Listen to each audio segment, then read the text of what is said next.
Então, vamos lá. Boa noite, de novo, a todas as pessoas aqui presentes. Sejam todos muito bem-vindos. Essa é a nossa primeira atividade de intercâmbio da EBT Nordeste. Para mim é uma satisfação enorme estar aqui hoje, coordenar os trabalhos dessa noite, que eu acredito que será de grande aprendizado para todos nós. Para nós, psicanalistas, e para todos que nos interessamos pela questão do racismo. Nos interessamos por discutir a sua problemática no mundo e em nosso país. O que eu desejo para essa noite é que possamos ter uma boa conversa entre e com as nossas duas convidadas, Lia Schuckmann e Renata Mendonça, uma conversa que certamente trará para nós ensinamentos a partir da contribuição que cada uma delas vai trazer, que nos possibilite pôr a trabalho ideias, conceitos, alguns deles ainda muito novos para nós. Que possamos hoje aprender com as elaborações, com as articulações que elas vêm fazendo sobre esse tema, que nos é caro, a nós psicanalistas, e tão importante também para nós, cidadãos brasileiros, brasileiras, que é a questão do racismo, cujo esclarecimento, sobretudo no atual contexto político e social, se faz, hoje mais do que antes, tão necessário. Também para a psicanálise, sobretudo em um momento decisivo como o que vive hoje o nosso país, considero importante que em nossos espaços de formação possamos dar lugar ao debate com a contribuição de outras áreas do conhecimento, como é o caso aqui hoje, sobre as questões e os impasses dos novos tempos, que tanto impactam os corpos e promovem subjetividades.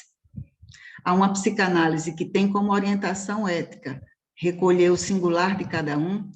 Nunca é demais lembrar do que nos adverte Lacan quanto ao psicanalista, intérprete e sintonizado com a subjetividade de sua época. Começo, então, por agradecer aos colegas que contribuíram com o desafio que foi para essa diretoria de cartéis e intercâmbios organizar essa atividade. Primeiro, meus companheiros da comissão de cartéis, Paulo e Rose, com quem eu tenho dividido o dia a dia do trabalho dessa diretoria, desde pensar e organizar essa atividade até aqui hoje. Aos colegas da diretoria, Lapenda, Bibiana, Cassandra, pela companhia agradável de sempre. E ao colega Cleiton Andrade, com quem lá atrás, acho que ainda no início desse trabalho da diretoria de cartéis, eu falei sobre essa ideia de realizar uma atividade sobre a temática do racismo, e ele me indicou alguns caminhos, entre os quais o do trabalho de Renata, esse trabalho que Renata vem desenvolvendo na via de uma interlocução da questão do racismo com a psicanálise. E aí, com Renata, eu posso dizer que aconteceu um encontro muito feliz, de cara, uma parceria já bem tranquila e, ao mesmo tempo, muito entusiasmada com a temática, que ajudou a que chegássemos ao nome de Lia Schuckmann. Eu agradeço demais a você, Renata, por esse bom encontro. Eu quero agradecer em especial a Lia Schuckmann, que pronta e generosamente atendeu ao nosso convite para vir aqui falar para nós de sua pesquisa. Agradecer, Lia, pelo seu texto, Entre o Encardido, o Branco e o Branquíssimo, Raça, Hierarquia e Poder na Construção da Branquitude Paulistana, que é a sua tese de doutorado. Essa tese, Lia defendeu no Instituto de Psicologia da USP em 2012. Eu aprendi muito lendo esse seu trabalho, Lia. E desde já agradeço a sua disponibilidade em vir hoje expor para nós as ideias que você nele desenvolve. Negritude, branquitude e a própria compreensão de raça como uma questão de discurso fazem parte de uma discussão que interessa e que muito pode ensinar a nós, psicanalistas, que temos como ofício o trabalho com a palavra e os seus efeitos sobre os sujeitos. Encontros com o outro é como escolhemos na EBP nomear as atividades de intercâmbio, que fazem parte das ações da diretoria de cartéis e intercâmbios e cujo propósito é nos permitir a discussão sobre temas, digamos, mais de fora do campo da psicanálise. Promover o diálogo com conceitos cuja elaboração extrapolam o nosso campo. nos deixarmos ensinar por eles, por esses conceitos, por essas discussões, deixarmos-nos tocar por esses temas e discussões para, em seguida, poder daí recolher efeitos de formação. No Brasil dos últimos anos, a criação de ações afirmativas para a população negra também trouxe à tona algumas questões sobre a formação do nosso povo, e com elas algumas perguntas sobre a identidade racial, por parte de um grande número de trabalhos que, em sua maioria, visam compreender quem é o negro brasileiro. No entanto, sobre o branco, quase nunca se pergunta: o que é ser branco no Brasil? Essa é a via de investigação adotada por Lia Schuckmann em seu trabalho, que busca, abro aspas, descrever e compreender a experiência e as construções cotidianas do sujeito branco como pessoa racializada, como ela mesma explica na introdução de seu artigo, intitulado Sim, Nós Somos Racistas, um estudo psicossocial da branquitude paulistana. Uma contribuição importante ao campo de estudos que relaciona as categorias de raça, racismo e psicologia. Um trabalho que se insere nos estudos interdisciplinares nacionais e internacionais sobre a branquitude. Para esta noite, pensamos organizar o tempo da seguinte maneira. Primeiro, Lia vai fazer uma exposição sobre o tema, a exposição que ela trouxe sobre o tema. Em seguida, Renata traz para nós a sua leitura, a partir de uma experiência de trabalho com essa problemática do racismo. E logo depois, a gente abre para colocações e perguntas de quem queira falar. Lia Schuckmann é doutora em Psicologia Social pela Universidade de São Paulo, com estágio de doutoramento no Centro de Novos Estudos Raciais pela Universidade da Califórnia. É professora do Departamento de Psicologia da Universidade Federal de Santa Catarina, ativista antirracista e pesquisadora de Psicologia e Relações Étnico-Raciais. Autora dos livros Entre o Encardido, o Branco e o Branquíssimo, Branquitude, Hierarquia e Poder na Cidade de São Paulo, em 2020, e Famílias Interraciais, Tensões entre Cor e Amor, 2018. A ela eu passo imediatamente a palavra agora. Lia, é com você. Bom, boa noite a todas e todos. Eu agradeço o convite que foi feito pela Cláudia, né, e da sociedade, e da escola, né, brasileira de psicanálise. Vocês estão em que lugar especificamente, Cláudia? Separados, eu vi que tem gente do Rio de Janeiro, é a seção Nordeste da escola. É a seção Nordeste, tá. Mas tem pessoas de outras seções hoje nesta atividade. Então, eu agradeço a EBP da seção Nordeste, né? Isso. E também a companhia da Renata. Então, eu fiquei tentando escolher assim, o que diante, né, desse tema, que é raça, racismo e branquitude, eu ia focar para falar em 30 minutos, né? Mas eu acho que é imprescindível a gente começar falando desse significante, raça, que é flutuante, para a gente chegar em um ponto comum para tentar entender essa construção que é a branquitude, né? Então, a raça é uma construção sócio-histórica que acontece no século XIX, né? Primeiro, né, por uma ideia falsa biológica de que os seres humanos fossem divididos em raças, mas que depois ela continua a partir de uma ideia de que os seres humanos têm culturas distintas e essas culturas distintas acabam sendo uma reprodução da ideia de raça como culturas superiores e culturas inferiores, porque aparecem como brancos, negros, indígenas, né? E a gente sabe que tem muito mais do que cultura branca, negra e indígena, então é uma reposição dessa ideia de raça na ideia de cultura, ela vai mudando, né? A gente tem essa ideia que vai surgindo no 19 como uma ideia da raça como biológica, eugênica, depois ela vai ultrapassando esses limites, a gente tem a ideia de cultura, e que campo que a gente usa, né, quando a gente vai falar de raça? A gente, psicólogo social, acredito, né, que os psicanalistas também, ela como uma construção social sem conteúdo nenhum. Ela é apenas um contorno que não tem um conteúdo, mas ela serve para dar significado às relações de poder. Então, se alguém me falasse, né, Lia, o que é raça, e eu tivesse que explicar rapidamente, que nem eu tenho que falar aqui, eu diria que ela é uma forma de dar significado às relações de poder que são construídas na história social. A gente tem uma história social que acontece a partir da colonização né, e de uma ideia de dominação racial, que não era dominação racial, que era a dominação de um povo sobre o outro. E depois a ideia de raça surge para justificar essa dominação, no 19. Né? Só que ela está no imaginário de todos aqueles que foram colonizados, né?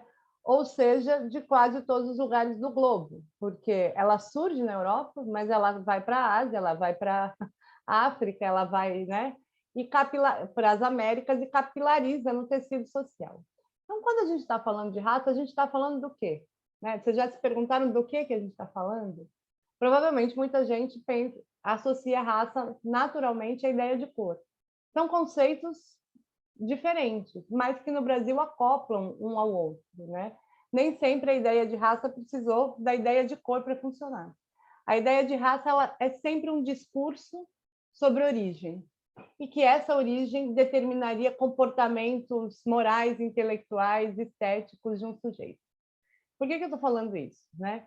Porque essa ideia de raça construída no 19, ela vai dizer o seguinte, ela precisa responder uma pergunta nas ciências sociais, que é por que há desigualdades entre os seres humanos?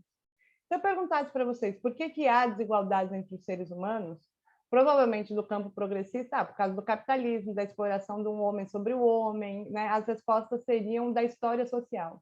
Mas há aqueles que responderiam, porque os bons são os que vencem. Né?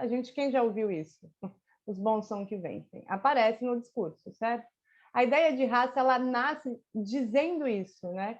Somos desiguais porque somos desigualmente humanos. Há humanos superiores e humanos inferiores. O próprio grupo que inventa a ideia de raça se autocolocou como superior. Superior o quê? Moralmente, intelectualmente e esteticamente. Ou seja, tem uma ideia de civilização por trás. E de desenvolvimento. Então, toda vez que a gente ouvir, por exemplo, no Sul as pessoas são civilizadas porque a colonização é europeia, isso é discurso de raça. Né? A ideia é que associa civilização, organização, intelecto, etc. e tal, a um grupo a priori. Bom, essa ideia de raça, ela não faz o menor sentido biologicamente, mas ela faz sentido para, né, legitimar e construir uma estratificação social. O que é uma estratificação social? Né? É o lugar que as pessoas estão de status na posição social, naquilo que é um lugar considerado humano. Bom, daí essa ideia de raça divide, explora e domina, né, todo o campo que foi colonizado pela Europa. A raça, ela não é a mãe do racismo, ela nasce do racismo, isso é muito importante a gente dizer. Primeiro a gente tem uma dominação, que é o processo de racismo é a dominação, né? Ou seja, a gente tem uma dominação, depois a gente tem a ideia de raça. Ou seja, hoje ele é um processo dialético. A própria ideia de raça constrói o racismo e o racismo constrói a ideia de raça. E assim vai, né?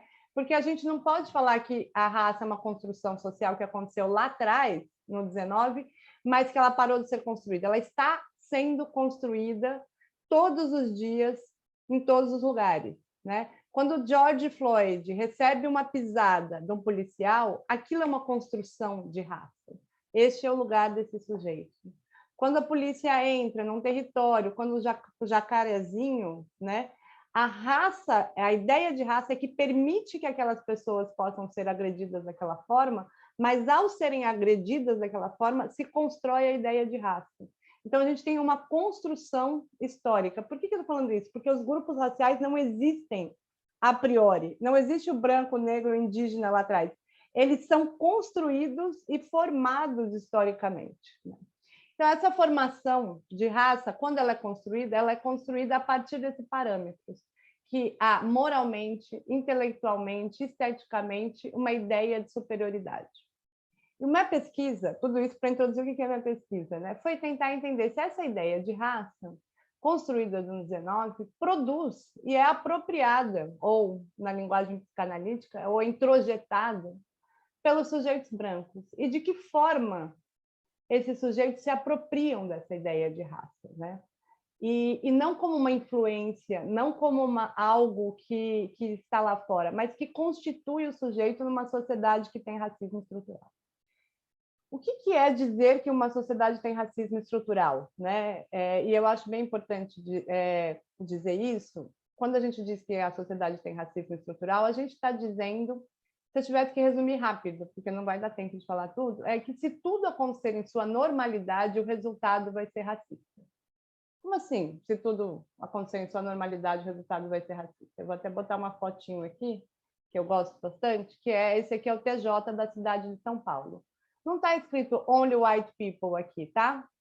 Alguém botou isso no concurso público? Não. Aconteceu tudo em sua normalidade e o resultado, né, é esta a figuração. Se a gente tem o poder político, o poder econômico, o poder judiciário e o poder econômico, já falei, né? Esse poder da indústria cultural na mão de um grupo só, isso caracteriza aquilo que a gente vai chamando de racismo estrutural. Ele é estrutural e ele é estruturante. E ele é, portanto, também estruturante do nosso imaginário. O fato da gente imaginar que só tem pessoas brancas aqui e, em geral, falar esses são os juízes, em vez de nomear como brancos, está em uma das características da ideia de branquitude, que é a ideia que o branco é a norma, é a construção de normalidade de humano genérico universal. Então, a branquitude se constrói nessa ideia de que quem tem raça é o negro, ou quem tem raça é o indígena, e o branco representa uma ideia de universal. Portanto, quando a gente olha, sei lá, o auditório da universidade cheio de brancos, ou esses juízes, a gente fala, esses são os juízes, ou o auditório está cheio. Se o auditório estivesse cheio de indígenas, a gente ia falar, o auditório está cheio de povos indígenas, ou o auditório está cheio de negros. Quando está cheio de brancos, o auditório está cheio. A representação de pessoa humana como universal está nessa ideia de branco. Agora, se não está escrito only white people aqui, né, só pessoas brancas nesse judiciário, algo tem que acontecer para que isso seja o resultado. O racismo estrutural é só uma resposta para uma série de barreiras que vão acontecendo nessa história. Se a gente fosse pegar o TJ, a gente ia falar, bom, é o tempo que a pessoa pode ter para estudar para um concurso, as universidades que ela pode estudar, o investimento e apoio do pai e da mãe, anos estudando e levando almoço e levando jantar para que essa pessoa possa fazer. A ideia de que esta pessoa nasceu para ocupar esse lugar, desde o simbólico, né? A ideia de um status, tudo isso vai perpassando que esse seja o resultado.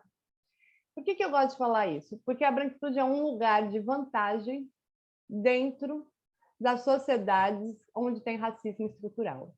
Então, o que é? Né? É que todos nós brancos somos beneficiados pelo racismo estrutural. Isso é uma posição bastante passiva, né? Mas há algo passiva. Você nasceu branco numa sociedade que tem racismo estrutural, é como se você tivesse, né? O Rasenbalg vai dizer que a brancura da pele é uma posse simbólica. Assim como tem um carro, tem uma casa, a brancura é uma posse que produz a ideia de mobilidade na estrutura de classes e na ideia também de status, de estratificação social de quem é o sujeito desejado. Então, a branquitude é esse lugar de vantagem que coloca, mas a gente precisa ter ideologias que sustentam isso. Se eu perguntar para as pessoas, provavelmente, que estão nesta foto, o que você fez, por que não há negros aqui? Ou se cada um de vocês tivesse que responder dos lugares que ocupam as pessoas brancas que estão aí, por que não há negros nos lugares em que se convive diariamente, né? Nos lugares de poder, que não seja em posições hierárquicas? Em geral, as pessoas respondem do campo progressista porque tem racismo. Agora, se você faz uma pergunta ao contrário, por que você ocupa esse lugar? Ou se a gente perguntar para as pessoas desse TJ, por que você ocupa esse lugar? Como é que você fez para você chegar até aqui? A resposta é sempre individual, certo? Eu estudei muito, eu trabalhei muito, eu batalhei muito. Ou seja, é possível você enxergar que a raça dá um lugar de desvantagem, né? Quando a gente olha para a rua e a maioria da população é negra, a gente fala, olha, isso é legado da escravidão, essa é desvantagem. Estudar branquitude está relacionado a olhar esses lugares que tem apenas branco nos lugares de poder e pensar o seguinte, isso também é legado da escravidão e legitimado pelo racismo contemporâneo, né? Então, é esse o lugar, né, que a gente vai pensar a branquitude. Quando o racismo é estrutural, não tem saída. Todos os brancos são beneficiários, mas nem todos precisam ser signatários, né? É esse processo entre ser beneficiário e ser signatário que é, né, continuar distribuindo os privilégios materiais apenas no próprio grupo, que se dá aquilo que a Cida Bento vai chamar de pacto narcísico da branquitude, que é como distribuir acesso, privilégio, bens materiais, bens simbólicos para o mesmo grupo, né? Mas como que isso acontece? Essa é a pergunta. A gente vai pensar que a branquitude, então, é esse lugar de identidade racial do branco, e a identidade não tem nada a ver com identificações, tá? Naquilo que a psicanálise entende como identificações. Ele está mais ligado à classificação racial do sujeito, né? Que é um lugar de vantagem estrutural nessas sociedades que são estruturadas pelo racismo, que vai levar a privilégios simbólicos e materiais, ou seja, a branquitude é um lugar de poder, ela é muito diferente daquilo que é a brancura. A brancura é a cor da pele das pessoas, certo? Como é que a brancura vira branquitude, que é um lugar de poder? É preciso que essa brancura se aproprie ou introjete do lugar de raça ali construída no século XIX, que é essa ideia de que um fenótipo vai ter uma continuidade moral, intelectual e estética, ou seja, uma ideia de civilização por trás. Então, a minha pesquisa eu perguntava para as pessoas brancas, né, o que é ser branco para você, e eu dividi as respostas, né, das pessoas através dessas 3 categorias, moral, intelectual e estético. Das 40 pessoas que eu entrevistei, nenhuma delas não se colocou como um lugar ou um sentimento de superioridade racial em relação ao negro indígena. Ou superioridade moral, ou superioridade intelectual, ou superioridade estética. E aí a gente vai ver que a branquitude ela é algo que faz com que as pessoas produzam uma identificação. Aí sim, não mais identidade, mas uma identificação. Uma das pessoas que eu entrevistei, eu perguntei para ela como que você lembra que você é branco, né? O que é ser branco para você? Nem está no meu livro essa pessoa, né? E ela me responde o seguinte, que ela está contando uma história, ela me conta que quando ela foi para Berlim, ela se assustou que em Berlim, ela olhava para as pessoas dentro do ônibus e dizia o seguinte, meu Deus, quantas pessoas eu poderia conversar aqui, quantos jovens nesse ônibus? Em São Paulo não tem tantos jovens quanto tem aqui em Berlim. E aí eu pergunto para ela na entrevista, mas não tem tantos jovens? Aí ela responde, não tem tantos jovens desses que eu tomaria um café, iria no cinema, e no ônibus em Berlim, qualquer pessoa parecia que eu ia tomar um café e no cinema. Eu falei, e o que acontece com os jovens em São Paulo? Aí ela para profundamente e começa a pensar, e ela fala, mas esse jovem é o chapeiro. Quem são esses jovens? Eu pergunto, né? É o chapeiro, é o cara, é o motoboy, é o cara que está indo trabalhar, é o trabalhador, né? Vigia, é o porteiro.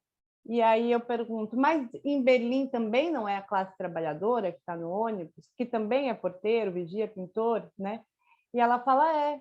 E aí ela percebe que não é a classe trabalhadora, que em Berlim ela tomaria um café com a classe trabalhadora, que ela tomaria tal.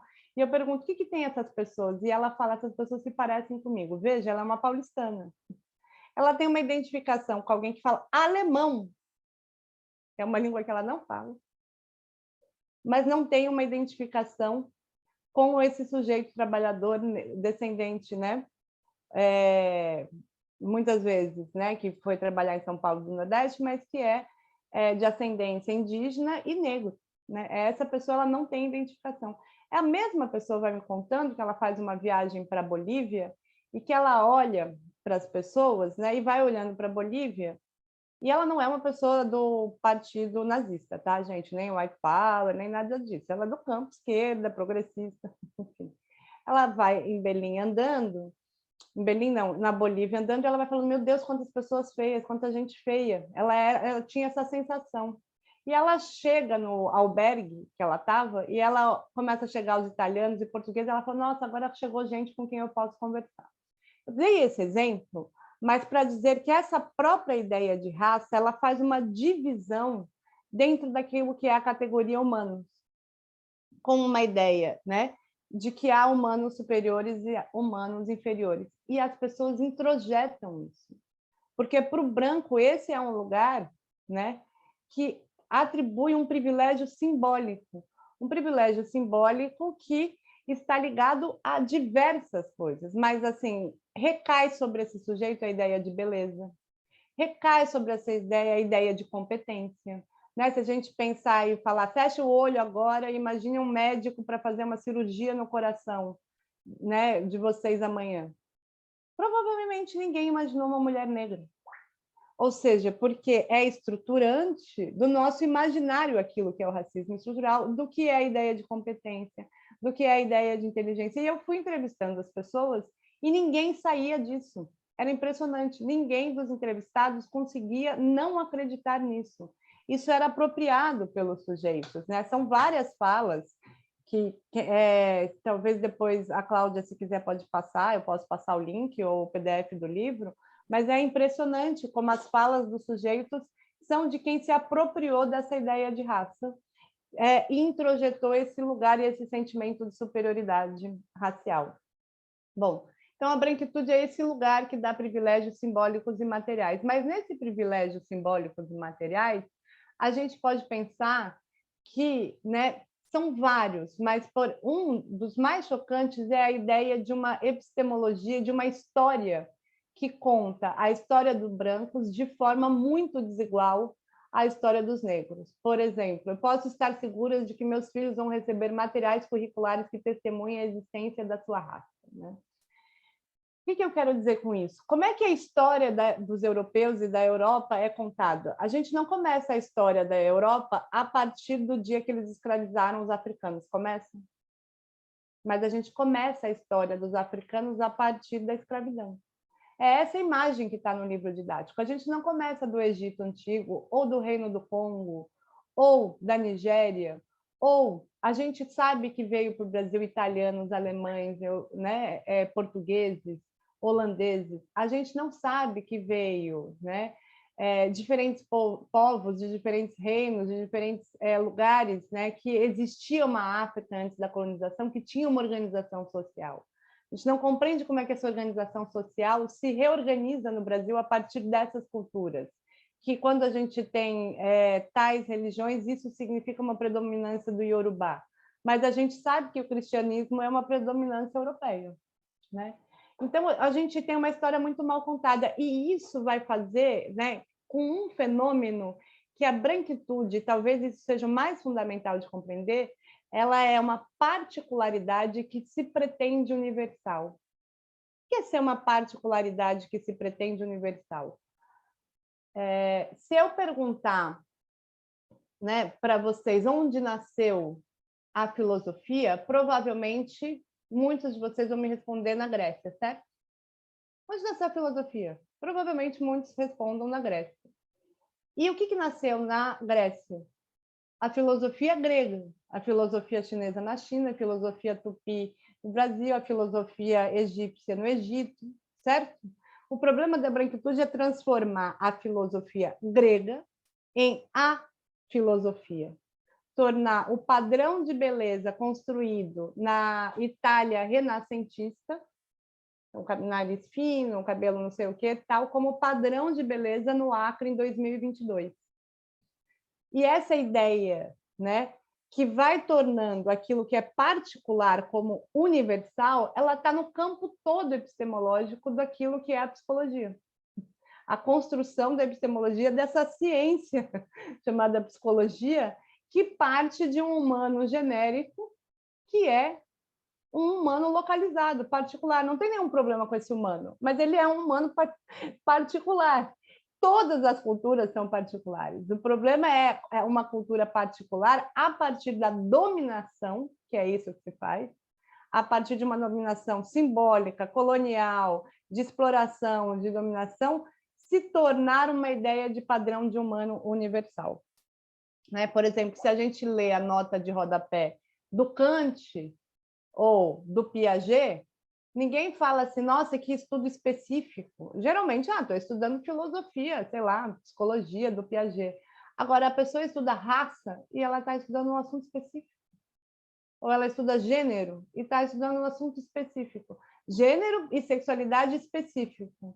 A pergunta é, de quem específico? Eu nunca consegui conhecer nenhum ser humano que não se construiu através de uma ideia de sexualidade ou de gênero, mas é específico.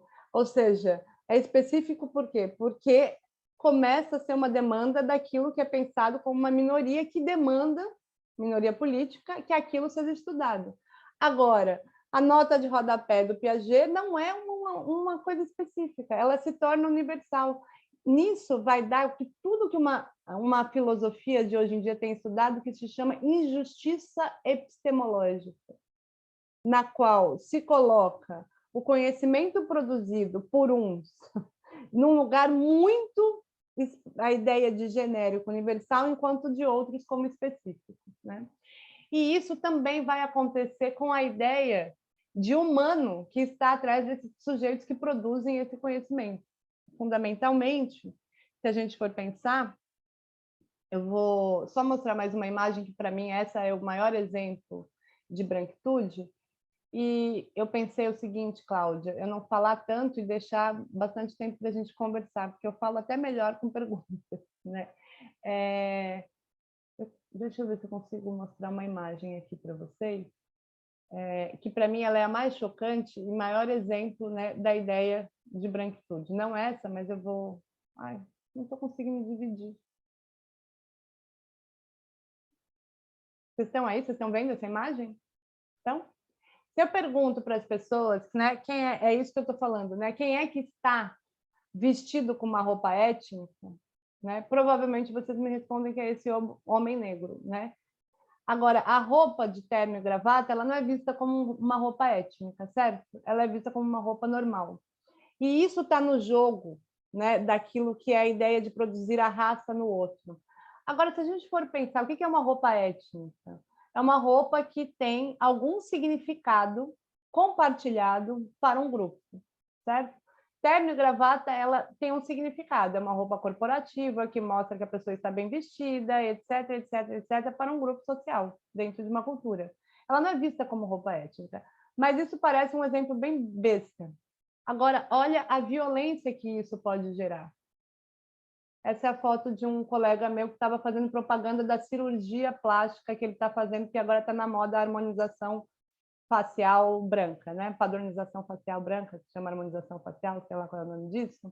E ele estava fazendo a propaganda de uma rinoceptoplastia étnica, chama o nome. E estava lá, nariz negroide.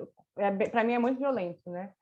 Ele mostrou uma foto que mostra um nariz que pode se tornar um nariz não étnico.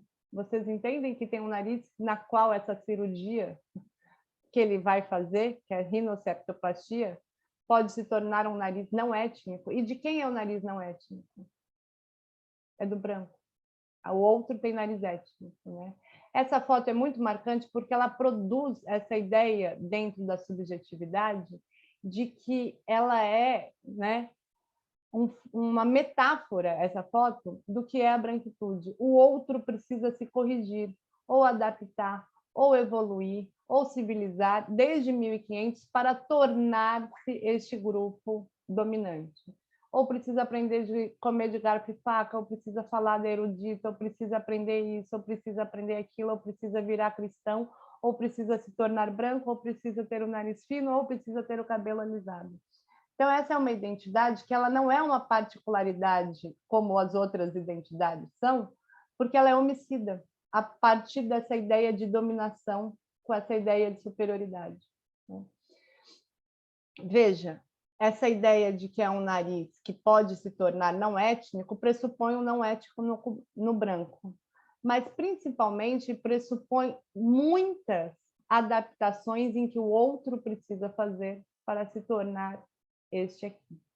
É uma metáfora, estava lá no meu amigo, eu escrevi para ele e falei assim, mas isso é racismo, porque ele fez escola comigo e hoje ele é médico plástico. Aí ele falou, não, é o termo técnico. Aí eu fui lá no Google e botei ethnic nose, ou cirurgia de rinoceptoplastia étnica, e realmente era o termo técnico. Para vocês verem, aí eu falei, bom, como se a técnica não fosse racista, né? Quem é que inventou a própria ideia, né, de raça, se não é uma ciência, né, eugênica? Mas eu não sei se eu consegui passar a ideia dessa metafórica do que significa, né, essa construção subjetiva daquilo que é a branquitude. E a branquitude ela é um lugar e uma posição na estrutura social, né, de vantagem na estrutura social, na qual os brancos vão ganhando um lugar de privilégio simbólico e material, mas ela produz subjetividade. E essa subjetividade acontece, né? Não é que ela acontece interiormente, a pessoa tem, ela acontece nas relações. Né? Nas relações entre brancos e negros, nas relações entre brancos e indígenas, né? Ela acontece neste momento na qual aquilo que a gente vai ouvindo sendo denunciado como racista e não percebe muitas vezes que seja, né? Em momentos desde os mais pequenos, dos micros lugares de estar andando na biblioteca da universidade, olhar para uma pessoa negra e falar, você pode pegar esse livro para mim? Né?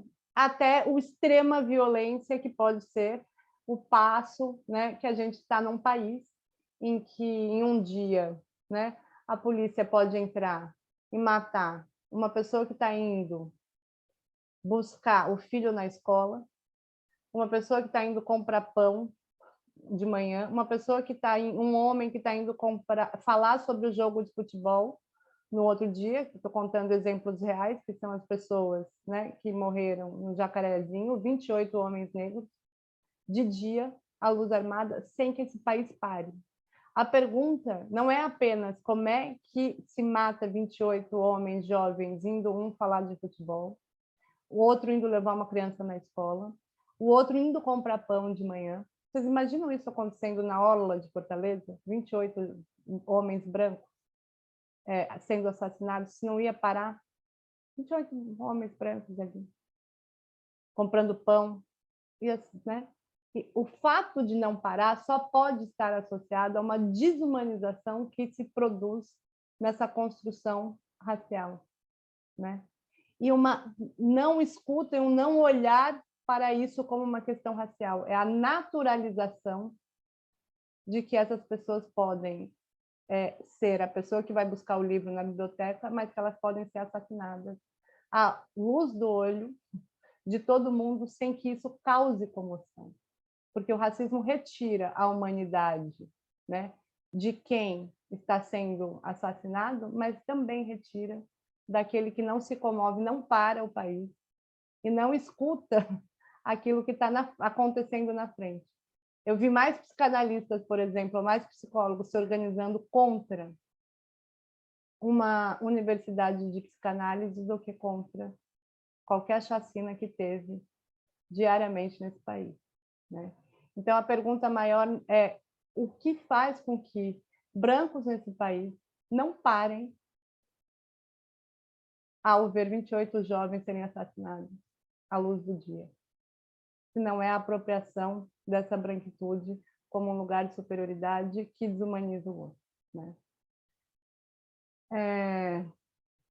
Enfim, eu podia falar mais da minha pesquisa, mas eu acho que a gente deixa aberto aí, né, para a Renata entrar, e aí a gente conversa mais um pouco.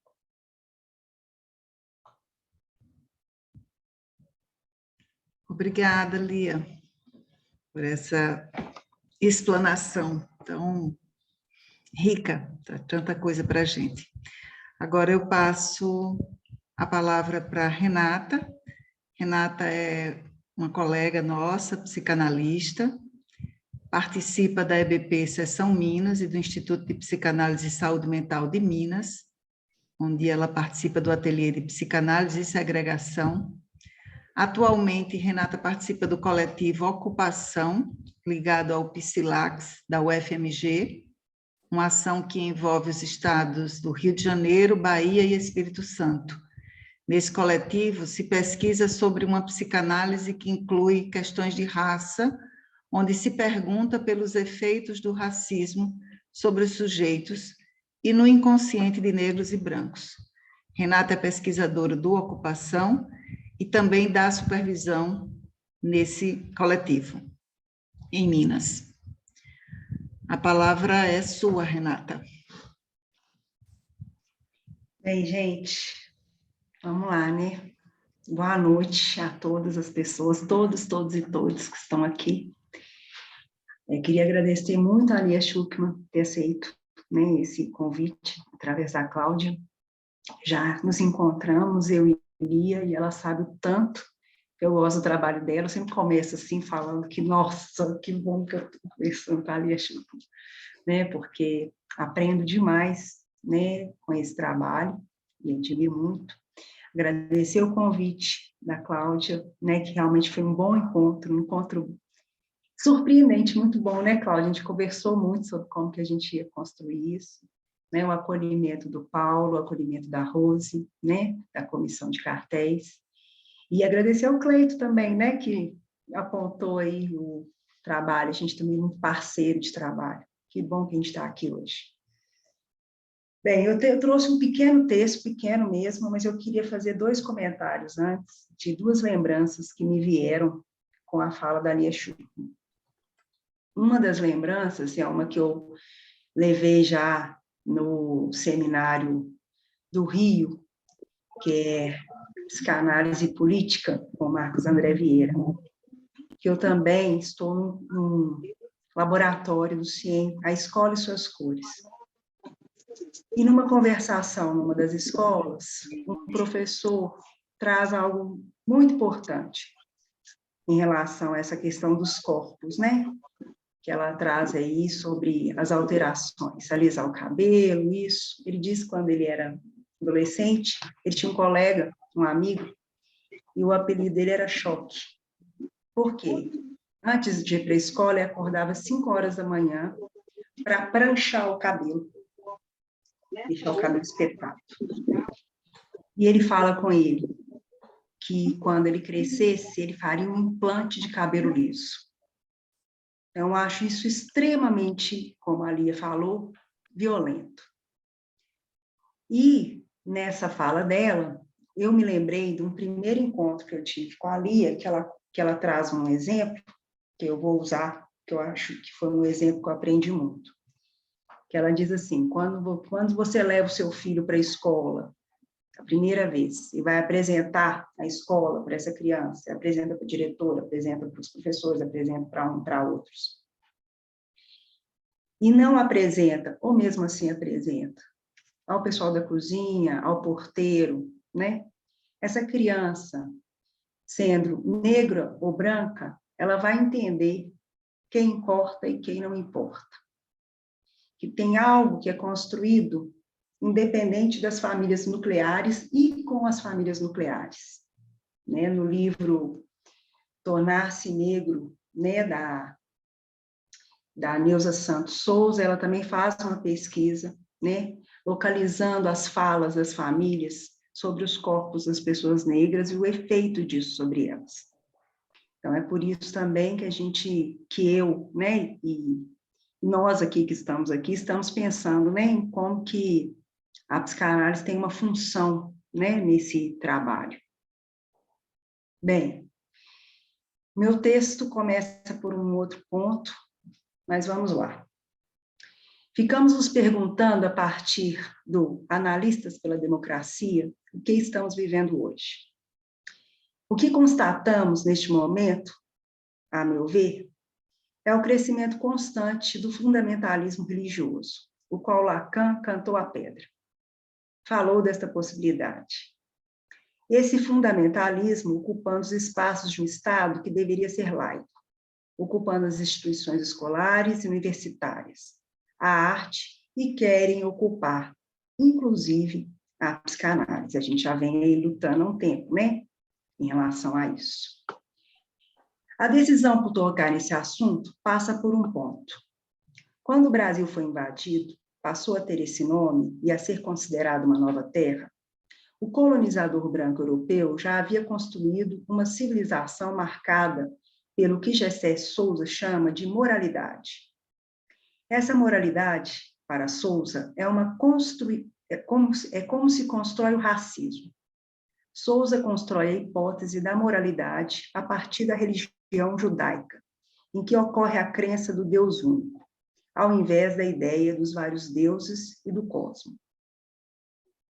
Essa ideia de Deus único cria também um contrato coletivo para ser o povo de Deus. Abre aspas. A salvação só era possível coletivamente através do cumprimento estrito dos mandamentos divinos, e não mais através de técnicas mágicas de salvação e contemplação dos sacerdotes. Fecha aspas. Depois, o cristianismo traz a noção de indivíduo e o protestantismo com a entrada do trabalho. O trabalho passa a ser virtuoso e divino, inclusive qualquer trabalho em nome de Deus. Atualmente, Deus é uma mercadoria vendida e oferecida, já que estamos no mundo capitalista. A ideia proposta nas religiões descritas por Souza é que tudo ligado à alma, tudo que era racional, se aproximava de Deus. Isso era considerado civilizado, desenvolvido, e afirma que, para Santo Agostinho, passa a existir um abismo insuperável entre os seres capazes de raciocínio e os que carecem dessa faculdade. Fecha aspas. E ele diz que tudo ligado ao corpo era subdesenvolvido, e o que era ligado à alma, desenvolvido. Com isso afirma, tudo que lembra a origem animal do homem é reprimido ou reservado a espaços próprios. A cozinha, o quarto de dormir, o banheiro. É este colonizador branco europeu que chega ao Brasil, decididamente sabendo-se humano, homem e mais próximo de Deus. E é com ele que os povos originários, os indígenas e o povo negro precisa lidar diariamente. Então, a partir da hipótese de Gessé Souza sobre a construção do racismo, como ele surgiu, afirmo que nascemos mergulhados nesse discurso racista, e que todas as estratégias sociais são construídas para manter esse modo de funcionamento que foi e é naturalizado cotidianamente. Por isso, Silva Almeida descreve isso, que é natural, como racismo estrutural, e que é mantido por suas instituições e reformuladas a cada vez pelo Estado, pela ciência e pela religião. O branco não reconhece a sua branquitude, não reconhece a sua raça, pois ele é humano. Para o negro, temos aí um ideal, como disse Fanon. O ideal do eu negro é ser branco. Um ideal que nunca será conquistado, mas que a reprodução do discurso racista faz adoecer, pois o belo, o bom, o interessante, o doutor é branco. As palavras que dizemos constantemente, é claro, que pé preto, menino, e outras formas que se naturalizam e são naturais em nossa sociedade, destitui cada vez mais o lugar do negro ou coloca na cozinha, no banheiro, na área de serviço. Como a psicanálise pode incluir as questões da raça em sua clínica? Nele que acontece no inconsciente dos sujeitos negros e brancos nascidos no racismo brasileiro? Já que a psicanálise propõe a diversidade, sabe que não há o gozo único, a normatização do gozo dos corpos? Podemos afirmar também que o inconsciente não foi exilado do discurso racista ao qual cada sujeito nasceu no Brasil. Vou colocar aqui alguns pontos do que a psicanálise diz do racismo. Em Racismo 2.0, Laurent retoma as questões previstas por Lacan sobre a raça e a segregação. inclusive sobre a religião, quando afirma que acontecerá o retorno do fundamentalismo religioso. E descreve o quanto que a segregação e a colonização dos povos deve ser lida e tratadas pela psicanálise como um problema. Ele afirma que Lacan denuncia o duplo movimento do colonialismo e da vontade de normalizar o gozo daquele que é deslocado, emigrado, em nome de um dito bem dele. Deixar esse outro entregue a seu modo de gozo, eis o que só seria possível, não lhe impondo o nosso, não o tomando por subdesenvolvido. Sabemos que é assim que o colonizador trata os povos, como selvagens, agressivos, subdesenvolvidos, e fazer um trabalho para o bem dele, essa é a função do colonizador. Ensinar a gozar de uma boa forma, já que os vários gozos fragmentam os laços sociais. Por isso, a tentação de um Deus único que comande o gozo. Podemos afirmar também que a ideia do que é o homem, e, para Lacan, essa questão não passa só pela identificação, mas por saber-se o que não é o homem, o que não é o homem. Assim, eu afirmo ser um homem por medo de ser convencido pelos homens de não ser um homem. E era desta forma que o navio negreiro era recebido nas terras brasileiras. A primeira coisa que acontecia aos negros era serem recebidos com chibatadas. Pois é preciso dizer que você não é um homem. Vimos também, no texto Em Direção à Adolescência de Miller, ele afirmar o crescimento das religiões fundamentalistas, pois elas determinam para o adolescente o que é um homem e o que é uma mulher, não dando lugar para outros gozos e nem para uma pergunta própria, ensinando o modo certo de gozar. Ele também nos diz em Racismo e Extimidade, sobre a implicação da ciência no racismo.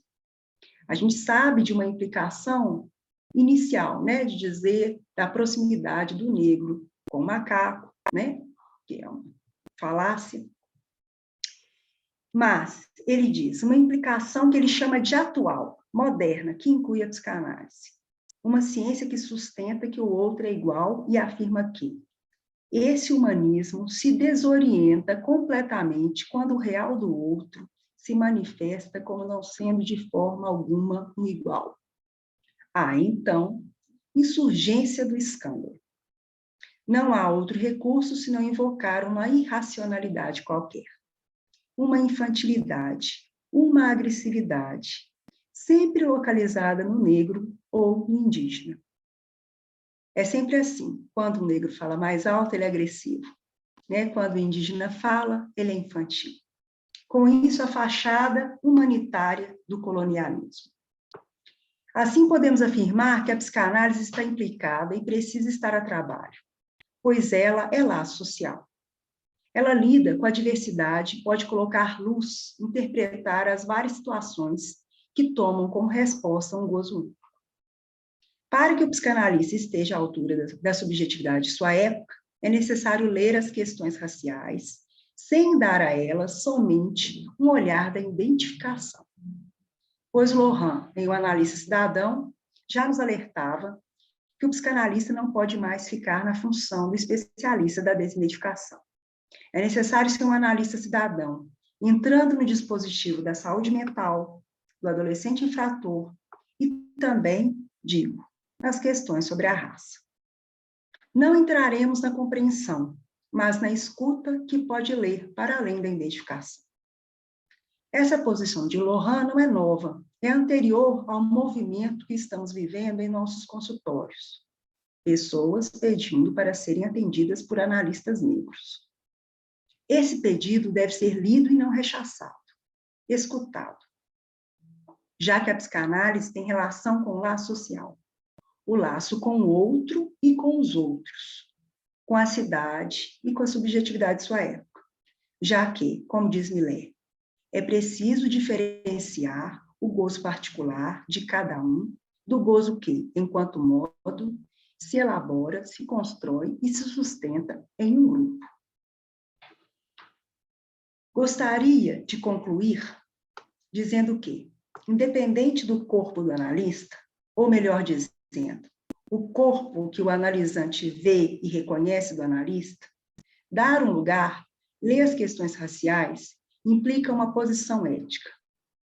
É preciso escutar o que surge na voz, no olhar, na cidade, como, inclusive, a necropolítica, a violência contra os corpos. Pois enfrentar a questão do racismo constitui um dos maiores desafios para a consolidação dos impasses atuais da democracia. Gerson Santiago. Escutar as consequências do discurso racista sobre o inconsciente de negros e brancos. O psicanalista precisa estar à altura da subjetividade de sua época, manter a psicanálise viva e na cidade, pois a psicanálise tem a ver com laço social, com o outro e com os outros, mantendo sua ética e orientação, em que o inconsciente é a política. Obrigada.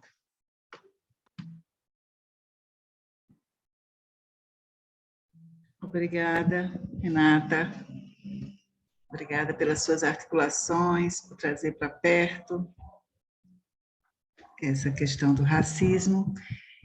Eu abro agora para perguntas, para colocações, para quem quiser se colocar, levantar a mãozinha ou fazê-lo pelo chat. Paulo, não estou lhe vendo. Se você puder me ajudar nessa hora, de ver aí se tem alguma coisa já escrita. Uhum.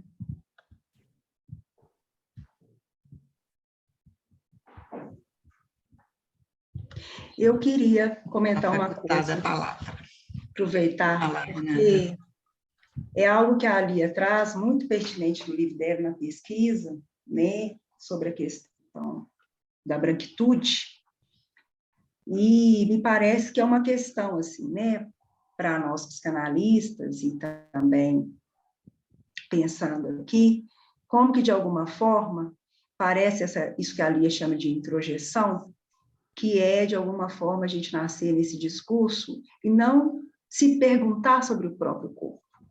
É como se o branco não se perguntasse sobre o próprio corpo e o negro tentasse ocupar o lugar de branco. Né? Aí eu queria que a Alia falasse um pouco mais sobre isso, assim, né? Sobre a pesquisa dela e sobre, de alguma forma, como que ela vê isso, a diferença dessa história aqui no Brasil e fora do Brasil, né? Porque ela cita aí uma cena norte-americana.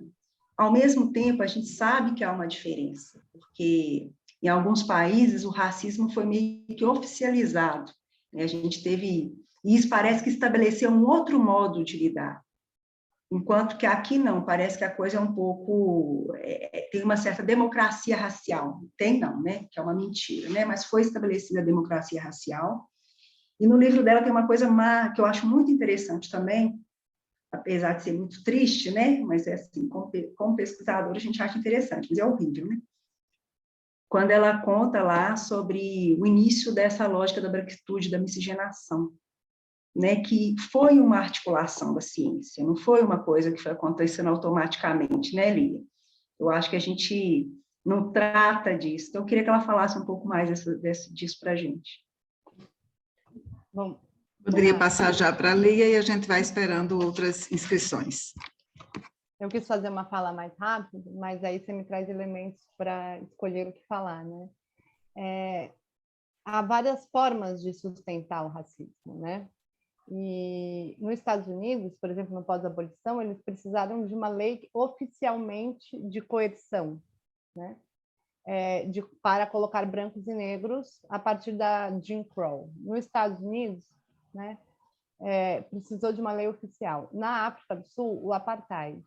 E qual que é o oficial do Brasil que sustenta a supremacia branca, a brasileira, sem que precise levantar uma bandeira escrito White Power, né? Sem que precise fazer esse discurso, mas que seja oficialmente um país que tem os dados de maior racismo do mundo, sem que isso possa acontecer. A gente precisa ter algumas ideologias que sejam tão fortes que sustentem isso, né, no discurso. Então, essa que você disse, né, que é a ideia de democracia racial, que ainda é usada, né, para socializar o brasileiro, na ideia de que brancos e negros têm oportunidade. O que é democracia racial? Brancos e negros têm oportunidades iguais, né? Seria essa a tradução, né? E pensa uma sociedade que a gente tem a ideia de que brancos e negros têm oportunidades iguais. Logo depois a gente tem uma outra ideologia que sustenta, né, o lugar em que as pessoas ocupam, que é a meritocracia. Né? Se a gente perguntar, mesmo aqueles que fazem crítica à meritocracia, caem no discurso da meritocracia quando dizem estou aqui porque estudei muito, porque trabalhei muito, batalhei muito. Aqui no Sul a gente tem os imigrantes, né, que falam trabalhei muito para chegar aqui, etc. e tal. Então, pensa, né, oportunidades iguais. Trabalhei muito. E só tem brancos ocupando os lugares de poder simbólico. Logo, em que lógica que a gente chega? Temos oportunidades iguais, brancos chegam onde chegam por meritocracia, logo, brancos são superiores. Ninguém precisa levantar uma bandeira da supremacia branca, que significa dizer brancos são superiores, com duas ideologias que sustentam, invisibilizando, né, a necessidade de uma coerção que precisa de uma lei, né? E a ideia de que o Brasil não teve leis racistas também não é uma verdade, né? Não dá tempo aqui de discorrer sobre isso, mas se você pega o primeiro Código Penal, no pós-abolição, estar na rua sendo negro era crime, porque eles nomearam vadiagem como crime, e o que era vadiagem? Quem quiser pegar o Código Penal pode dar uma olhada. É estar na rua sem trabalhar. E todos os postos de trabalho quase foram ocupados por pessoas brancas no...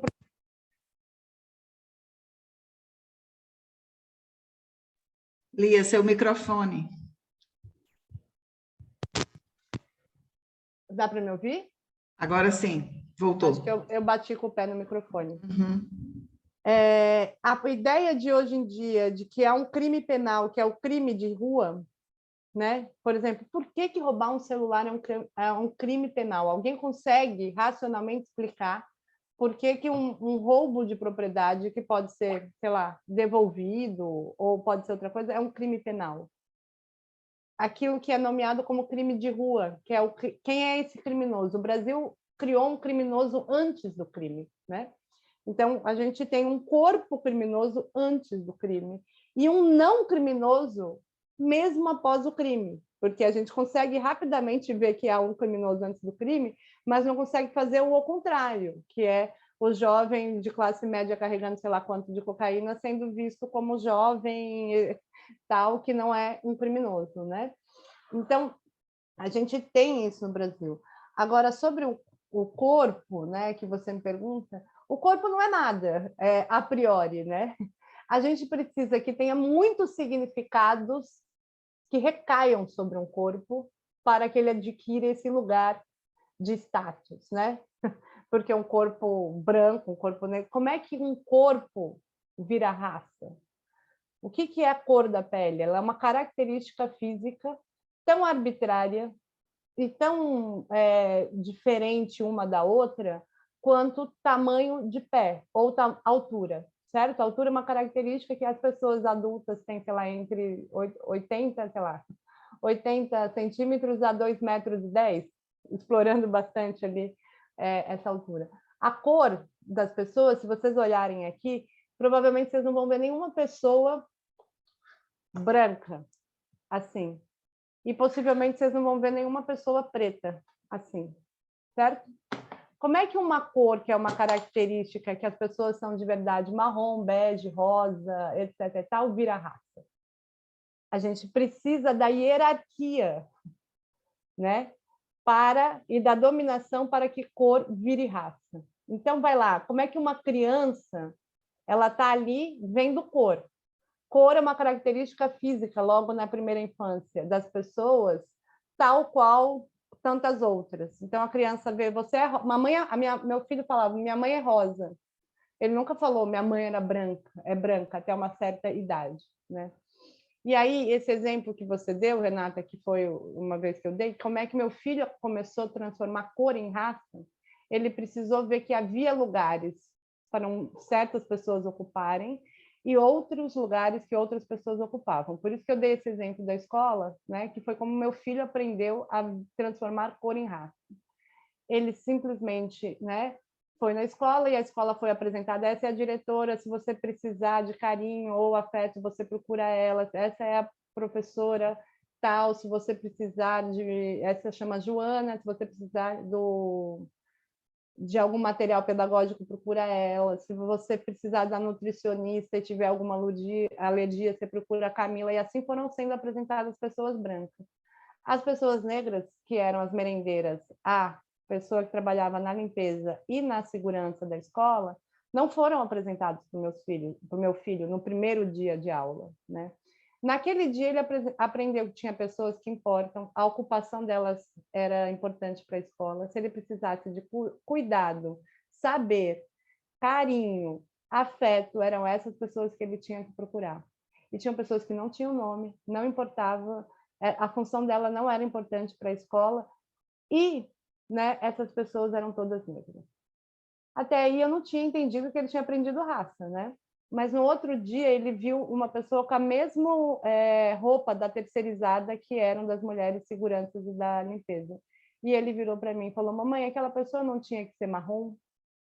Ou seja, ele transformou características físicas em raça a partir da hierarquia racial, a partir da própria hierarquia de lugares e status sociais dado a um grupo e a outro, né? Então, a raça não pode se acabar sem que acabe a hierarquia entre os sujeitos. Porque as pessoas falam, se a gente parar de falar de raça, não acaba com o racismo? Não, não acaba com o racismo. Gente, porque é o racismo que constrói a ideia de raça. Ela é filha. A raça não existe a priori, ela é uma construção do racismo, né? Então, é preciso acabar com a hierarquia, com esse lugar de estratificação social, para que a ideia de raça vai desaparecer. As pessoas vão virar, sei lá, marrom, rosa, descendente de português, descendente de etc e tal, mas elas não vão ser mais brancos e negros, né? Não há nada que unifica todos os brancos brasileiros.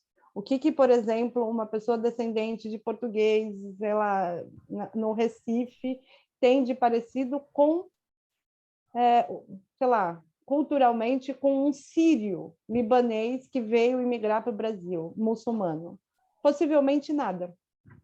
Culturalmente não é a mesma coisa, elas não comem a mesma comida, não estão no Brasil da mesma forma. Só que neste corpo, se esse sírio libanês for branco, é isso que eu estou dando exemplo, porque no Brasil a gente não tem um preconceito, né, contra o árabe a priori, né, o sírio libanês. Se a gente olhar esses dois corpos, só tem algo que unifica eles dois. A esses dois recaem essa ideia de raça, de uma competência, de uma inteligência, daquele que pode confiar, etc, etc. É sobre esses significados que recaem sobre esse corpo que constrói a ideia de raça. O corpo por si só não faz a menor diferença. Ninguém sofre porque é negro. A melanina na pele não faz ninguém sofrer. Nunca a melanina na pele fez alguém sofrer. O que sofre é um encontro com o racismo, né? Você precisa que este corpo tenha um encontro com o racismo, né? Enfim, eu podia falar horas sobre isso, mas eu estou vendo que tem perguntas aqui, tem gente com a mão levantada. Tem Mignon inscrita, e eu me inscrevi depois. Seu microfone, Mignon, está desligado. Olá, boa noite, a Seção Nordeste. Eu sou Mian, falando aqui do Rio de Janeiro, e gostei muito da apresentação das duas, mas eu também queria fazer uma pergunta e um comentário. Uma pergunta para a Lia, né, em relação a, será que serve para as duas, aliás, né? Me remeto porque é uma fala que vem da Lia. é o racismo que desumaniza as pessoas, fundamentalmente os negros, fundamentalmente não, os negros, ou é um modo de produção que trata o humano como mercadoria. E digo isso porque, se a gente pensar até na história da escravidão, né, ela muda com o modo de produção econômico. Ela se racializa também quando passa um sistema econômico do feudalismo para o capitalismo, né? Então, a ideia de colonialismo também é o mercado se internacionalizando e capitalizando para o mundo, é a busca de novos mercados e a ideia mesmo de escravidão muda com a entrada de um modo de produção econômico novo, né? Então, minha pergunta é isso que desumaniza o racismo, ou é porque o racismo tem uma estrutura também por um modo de produção econômico, né? Com o capitalismo, que é uma estrutura que precisa, por exemplo, de repressão e ideologia para sobreviver, para sustentar a sua perversidade de existir mesmo, esse modo de produção. Quando a gente pensa em ideologia, esse conceito lido por Marx, né, é pensar que as ideias dominantes de um tempo dizem respeito à classe dominante, né? Isso tem diferença quando a gente no modo de produção capitalista, são aqueles que têm um modo de produção que determina o campo das ideias, né? Então, fico me perguntando de algo anterior e resgato essa conversa com Marx, porque é uma conversa que Lacan afinou durante muito tempo, né? Ele faz uma relação de homologia com o marxismo muito importante, que é um campo. Obrigada, Obrigada. Lia, você poderia juntar algumas perguntas e então você responder de uma vez? Pode ser. A sua fala me trouxe uma questão que eu fiquei quando eu li seu trabalho, que aí eu me inscrevi agora para perguntar, né? Quando você se apresenta, você diz em determinado momento que foi meio que um baque para você perceber como pertencente ao grupo opressor. Você diz que, em que pese ter sido criada numa família que não fazia, você idealmente não estava do lado de alguém racista, você se viu protagonizando o racismo, não é? E que essa constatação para você foi muito dura, e que isso lhe fez adotar a luta antirracista e também um campo de estudo, né? E aí eu fiquei com a pergunta, assim, isso foi, digamos assim, uma saída, uma espécie de desidentificação que lhe ocorreu, né? E que, além da desidentificação com os significados racistas que você menciona, né? E que eu acho que a gente pode entender como sendo um processo subjetivo, né? Individual, interno a cada um, queria que você falasse um pouco sobre o que é que você considera como ação coletiva, assim, para que brancos se desloquem da posição de norma, né, de hegemonia cultural, o que no coletivo, que ação coletiva poderia ser eficaz para promover esse deslocamento, né, sair disso que Cida Bento chama de pacto narcísico. Como é que seria isso? No coletivo, o que você propõe? O que o teu estudo aponta? Tem ainda Luísa Naciuti. Elisângela também. E Elisângela. A Luísa escreveu, acho que a Luísa escreveu. Se quiser perguntar... Paulo, dá uma lida aí, eu não estou vendo. Eu escrevi que eu queria fazer uma pergunta para a professora Renata também, que eu achei que ia ser meio complexo escrever no chat. É por isso que eu levantei a mão. Você quer falar, Luísa, ou quer que a gente leia a tua pergunta no chat? Agora eu estou vendo. Eu acho que a pergunta do chat está aí, não preciso me repetir. Então eu vou ler. Eu vou ler por você. Pode ler. Mas eu queria também fazer uma pergunta para para a professora Renata, se puder, aproveitar que então, fala, Luísa, faz as duas, tá bom? Tá bom. Na verdade, pode ser para as duas, né? Para a Lia, mais especificamente, isso que eu coloquei aí no chat, é uma dúvida bem pontual, mas como você estava falando da questão da identidade, né?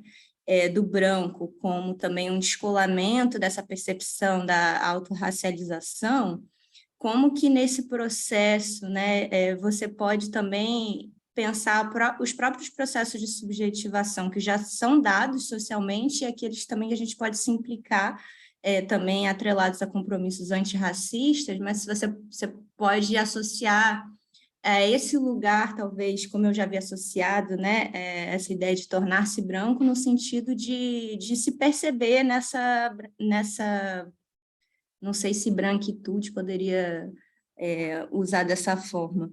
E para a Renata, eu queria perguntar também uma coisa bem pontual, que você cita a Neuza Santos também no início da sua fala, a questão do ideal de eu, né, branco como um ideal construído enquanto hegemonia, né, e que é introjetado pelos sujeitos, e eu fiquei pensando que a Neuza ela faz um recorte muito específico, né, no livro dela em relação aos negros em ascensão social, né, ela tem um recorte específico territorial do Rio de Janeiro, e também é um livro escrito na década de 80, e aí eu gostaria de saber, assim, como se apropriar dessa abordagem teórica que ela faz, né, em torno da ideia de ideal de eu, para pensar hoje na nossa sociedade complexa, se isso é possível de ser estendido para pensar outros sujeitos negros em outros recortes, né, que não apenas o que ela situa na obra, e se é possível também pensar hoje quais deslocamentos, talvez, e atualizações têm que ser feitos dessa abordagem, também pensando que a própria forma, né, como a gente passa essas ideais hegemônicos, hoje, na atualidade, é um contexto diferente do momento que ela escreve ali na década de 80, eu tenho essa dúvida. Até como desafio também para lidar com essa questão na psicanálise, a partir dessa abordagem. Obrigada. Vamos para... Renata anotou, Lia também. Tem Elisângela, Paulo e Renate. Exato. Elisângela, Paulo. Boa noite. Falam os três para você, Lia. Muito bom estar aqui no Nordeste. Só um minuto, Elisângela, só um minuto. Deixa eu só perguntar, Lia e Renata, fica bom a gente juntar esses três e aí a gente já se encaminha para o fim. Eu vou juntar, bom para vocês? Pode ser? Mas se eu me perder, vocês me recorrem. Me perdi numa pergunta, alguém levanta a mão e fala... Olha, então, a gente faz com a Elisângela e deixa Paulo e Renata... Não, pode ser, mas se eu me perder, alguém fala, levanta aí. Ok. Vamos lá, Elisângela. Olá, boa noite. Muito bom estar aqui no Nordeste. Bom, a minha questão vai para a Renata, mas claro que se Lia quiser comentar também, é curta. Paulo Bueno, você está aí, se quiser comentar, te agradeço, tenho te acompanhado, viu? A Lélia Gonzalez, né, escreveu lá atrás um diagnóstico do Brasil, que ela diz que o sintoma do Brasil é o racismo. Quando eu li isso, eu fiquei bastante impactada. E até agora eu fico remoendo isso, né? É uma coisa bem séria. Eu queria que, se vocês pudessem comentar um pouco sobre isso, né? De ser um sintoma do ponto de vista psicanalítico, né? Obrigada. Obrigada, Elisângela. Vamos lá, Paulo. Boa noite, gente. Boa noite, Renata. Boa noite, Nordeste. Paulo, tem alguma coisa no seu microfone que está dando um barulhozinho. Um trique. Sim, se puder mudar a posição, falar mais perto, talvez. Posso... Melhorou. Melhorou, Paulo. Parece vento, Paulo. Pode ser a janela. Vou pegar o fone, que aí facilita.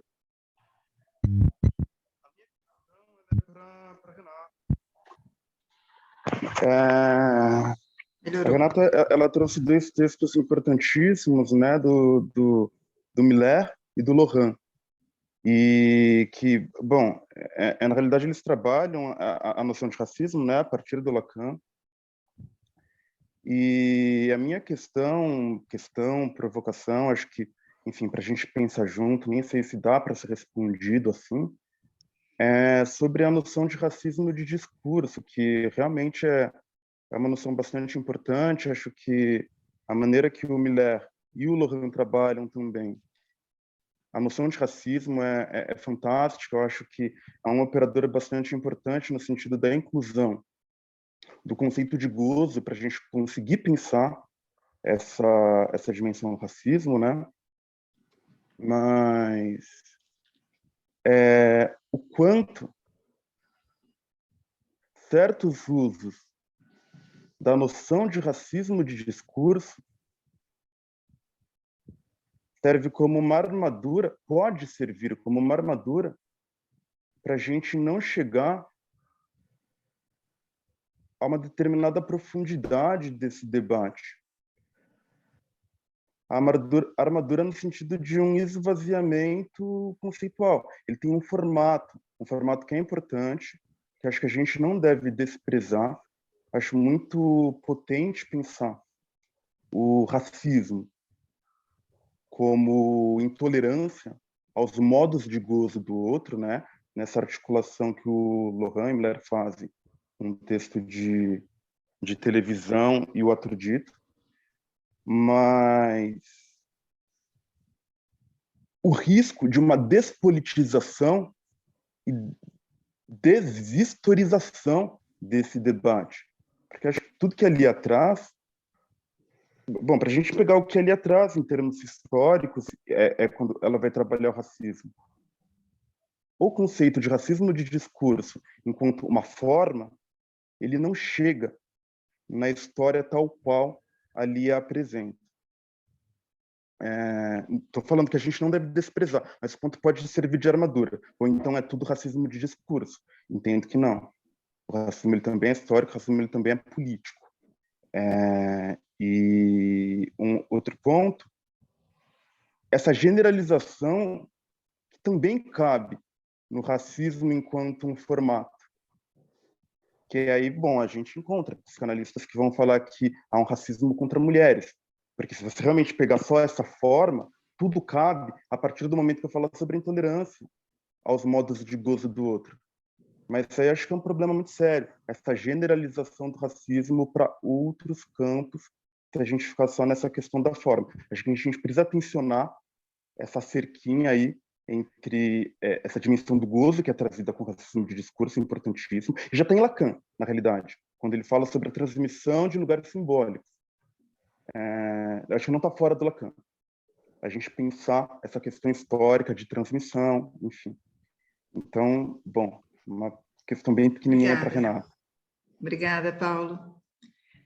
Renale? Ai, Renata, Lia, obrigada pela essa contribuição. Enfim, juntou um monte de gente querida, né? Paulo, cheiro, Paulo. Dois comentários, né? Eu acho, primeiro, muito importante a EBP Nordeste poder discutir isso, sobretudo num momento histórico que estamos, né? E aí eu vou retomar a Lia Gonzalez, tá, Elisângela? Disso de que a gente não tem democracia enquanto tiver uma sociedade racista. Ela é clara ao dizer isso. Sim. Né? Então, não é à toa, do ponto de vista do que está acontecendo, são 2 dias seguidos, né? Ontem a gente estava na ocupação, e hoje a gente está falando de racismo, e eu acho que, em certa medida, a gente está inventando alguma coisa com isso, né? Formas, né? Inclusive, quando a gente consegue escutar o sujeito no consultório, né, podendo tirar o significante de flutuante para conseguir localizar no discurso que aquilo que ele está falando, que muitas vezes não consegue ser simbolizado, que fica ali, né? Pera, o que é isso? Né? Colocar a trabalho, sujeitar o trabalho com aquilo que... E aí, Paulo, eu estava pensando exatamente isso. Discurso não é pouca coisa, né? Porque ele também está dizendo de um lugar de dominação do outro, né? Quando a Lélia Gonzalez vai dizer que o lixo fala numa boa e vai colocar o negro como objeto A na cultura brasileira, não é pouca coisa, isso dá muita treta para a gente, né? E ela faz duas articulações importantes em racismo e sexismo na cultura brasileira. O negro como significante mestre e o negro como objeto A. Isso, para nós analistas, qual é o efeito disso na análise? Quando o sujeito chega no consultório, né? A gente precisa pensar essas coisas, né? E eu acho super importante, porque acho que a Lélia me ensina, sabe, Paulo, isso, assim, tem algo do discurso que a teoria do discurso em Lacan é dizer de modo de gozo, a estética goza de um jeito, o capitalismo goza de outro, né? E o discurso do mestre de outro, né? Então, quando a Lélia Gonzalez faz, sim, mas negro significa, ela faz uma aproximação com o discurso do analista. Isso é muita coisa para a gente pensar, né? Assim, então, quando a gente fala de identificação, e parece também que congela. Nenhuma identificação ela é tão rígida assim. A gente precisa de várias identificações também, né? Ao longo da vida, assim, a gente se identifica com várias coisas. E eu não vejo problema de se identificar a questão da raça, afinal, o Freud disse, sou judeu, né? Os psicanalistas não têm problema de discutir raça quando a discussão vai num outro nível, né? Assim, né? E, enfim, eu fico pensando isso, assim, a gente discute raça, né? Mas ainda a gente... Dali, deixa eu te pedir para... Certo. Não, e aí era um pouco por causa disso, do né? horário, Assim, eu me liguei aqui hora na hora. Né? Só para concluir, para poder dar a palavra ali a Renata e a gente caminhando para o fim.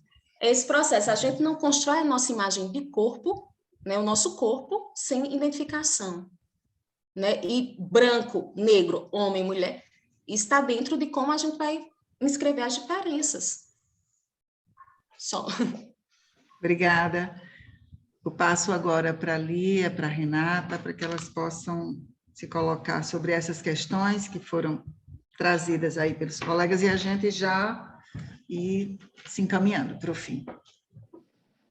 Lia. Tá bom. Bom, se eu perdi algumas das perguntas, vocês me retomam, eu aviso. Tá? Eu vou começar, é Mignon?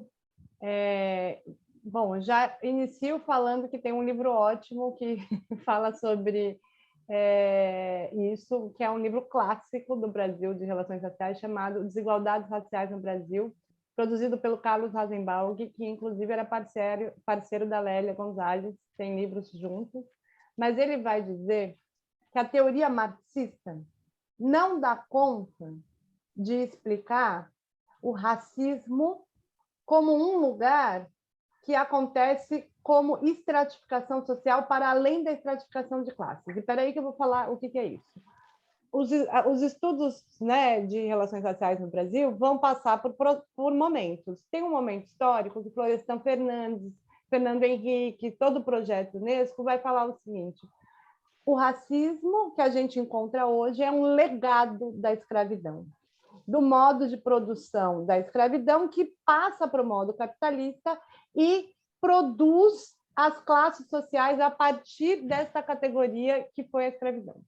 É isso, e eles estão muito ok de falar isso. O que o Carlos Rosenbaum, em 79, vai responder ao Florestan Fernandes? Vai falar o seguinte: você não vai dar conta de explicar o privilégio racial nas classes estratificamente bastante baixa e aquele lugar do branco, né, que é bastante pobre e é também explorado pelo capitalismo, como que o racismo funciona para ele, tá? Então você vai ter que entender que o racismo ele aparece, né, para consolidar as classes sociais e, obviamente, isso fortalece o modo de produção que pode explorar mais alguém que está desumanizado, né? Mas ele também favorece o outro, que não é o capitalista, e a gente pode ver isso hoje em dia, que é o branco pobre ou o branco de classe média, etc., que também é explorado na estrutura de classe, né? E que isso só uma variável, que é o status de humano, consolidado pela ideia de raça, pode dar por esse sujeito para entender a estratificação social. Então, nem a teoria marxista que vai entender isso, o racismo e a sua desigualdade de classe, dá conta de explicar esse lugar que é o do privilégio branco. Nem a ideia só de privilégio branco, sem entender como que isso se consolida nas estruturas de classe na sociedade brasileira. Por isso que a gente pode pensar o racismo como estrutural. Ele estrutura a sociedade naquilo que é as classes sociais, mas a mobilidade da classe social, que a gente pode ver nos imigrantes que chegam há 3 gerações atrás, eles também eram pobres, eles também eram explorados. Como é que eles produzem uma mobilidade social? Não é pela categoria trabalho, porque todo mundo fala, é o trabalho. Só que se você for pensar, tem um outro grupo que está trabalhando de 5 da manhã à meia-noite há 18 gerações e não tem mobilidade social. Isso só o status social, dado pela ideia de raça puramente construída ali no 19, pode explicar. Então, você vai ter que fazer uma junção entre um e outro. Mas, assim, eu teria que dar... Hoje eu dei uma aula sobre esse livro que durou 8 horas quase, porque foi 4 horas, depois mais 4 no WhatsApp da turma, da pós-graduação. Então, eu não tenho como falar tudo isso, mas não é nenhum nem outro que você fala, mas é o modo de produção capitalista ou é o racismo? O modo de produção capitalista, óbvio que se apropria do racismo, né? E que isso tem muita função dentro do modo capitalista, né? Mas ele por si só não explica as desigualdades, porque senão a gente teria que encontrar na classe social dominante, ou em todas as classes, uma ideia de divisão de raça igualitária. A gente tem uma supremacia econômica que é branca. 82% do PIB mundial está na mão de homens brancos. Raça e gênero se juntam aí. Se não fosse só a ideia de estratificação de classe, você encontraria os grupos raciais divididos em todos esses módulos de classe social, né? Então, é um e outro, o modo de produção e a variante, obviamente, dessa ideia de raça produzida através do racismo.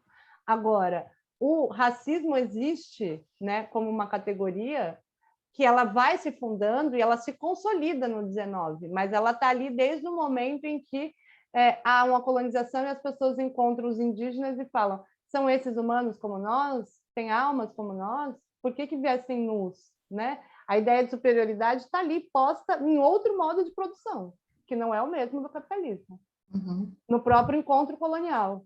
Então, você precisa entender como é que o modo colonial desse encontro, dessa ideia de superioridade, se acopla à estrutura de classes que vem só no 19. Mas, enfim, é muito longo para... E muito rico também, não é, Lia? Para poder fazer essa explicação. Talvez, né, teria que ter mais tempo, né? Mas aí a gente tem colegas, né, Paulo? O Marcinho, muita gente que tem aí, o Marcos Farias, muita gente pensando raça e classe junto, que é na psicologia mesmo, que pode ser um bom texto. Cláudia, luta antirracista.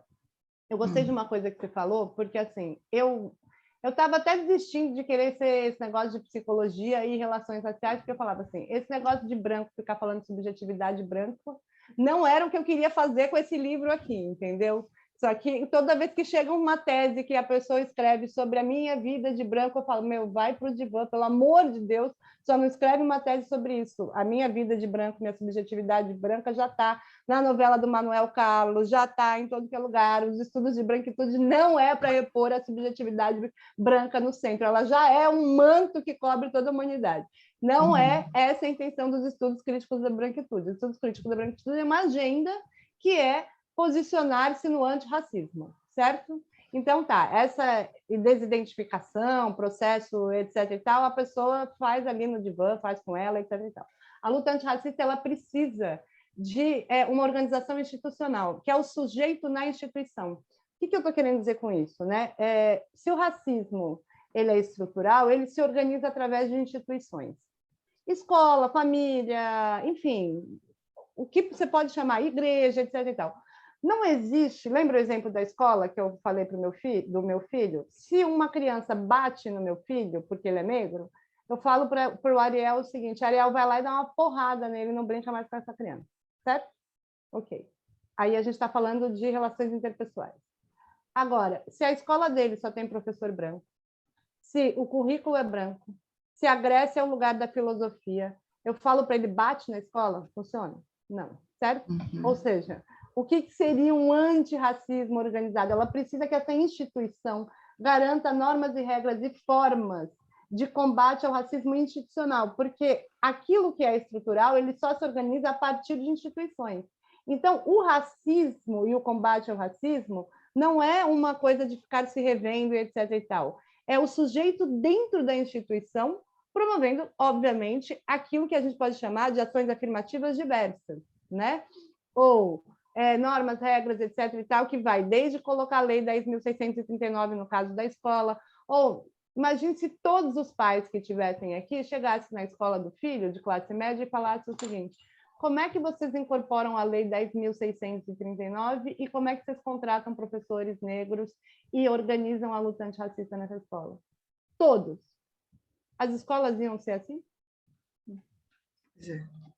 Ou seja, só a luta antirracista não é o sujeito fazendo lá a metafísica da branquitude dele, certo? Isso aí não serve para nada, inclusive. Nem para culpa branca. É exatamente o sujeito na instituição. Uma vez uma dona de casa virou para mim e falou o seguinte: mas eu não tenho nenhuma instituição, não faço parte de nenhuma. Eu sou dona de casa. Aí eu falei assim, bom, você escolhe minimamente os filmes que teus filhos vê. Só tem princesa loira de olho azul. Isso, né, já produz uma ideia de estética, de beleza. Mas imagine, de quem que você compra, como é que você vai na escola do teu filho, como é que você organiza isso dessa forma, como é que o silêncio dos brancos sobre os atos de racismo que acontecem diariamente no Brasil, sem organização alguma, né, de se opor a isso, ele diz muito mais de que há uma aliança com o racismo do que com o antirracismo. Porque não tem um silêncio que seja neutro neste lugar. Ele só é racista, só é essa dor do outro, não me importa, né? Então, a luta antirracista está ligada a ações. Eu faço um workshop, às vezes, em escolas e instituições, que é o que a tua instituição faz? Qual é a tua instituição? Universidade? Em que lugar você está? Sou professora, não sei o quê. Aonde você tem a caneta na mão? Tipo, que você pode tomar decisões. Eu posso tomar decisões porque eu sou diretora de tal lugar. Eu quero saber quantas bolsas você vai dar, quantos não sei o quê, quantos não sei o quê. Nesse lugar que você tem caneta na mão, que você pode ser antirracista. O resto é divã, sei lá, se a pessoa quiser ou não. Porque a gente não vai conseguir... o meu professor nos Estados Unidos era muito bom, ele falou assim, a gente consegue fazer ações antidiscriminatórias. Luta contra preconceito, e aí eu não tenho tempo para discorrer a diferença entre racismo, preconceito, racismo, preconceito, estereótipo, mas assim, já que a Renale falou sobre judeus, antissemitismo é preconceito no Brasil? É um preconceito. As pessoas acham que os judeus são dono do mundo, que eles têm uma conspiração, que eles são isso, que são todos ideologicamente aparados no mesmo lugar, etc. e tal. Essas pessoas têm menos saneamento básico, pedem direito, a polícia persegue, etc. e tal? Não, certo? Então, eles sofrem preconceito, mas não sofrem racismo. Racismo quem sofre no Brasil é indígena e negro. A Alemanha nazista se organizava Estado-nação a partir do racismo contra judeus? Sim, isso era racismo. Certo? Eles perdiam direito, perdiam a casa, perdiam a organização, etc. e tal.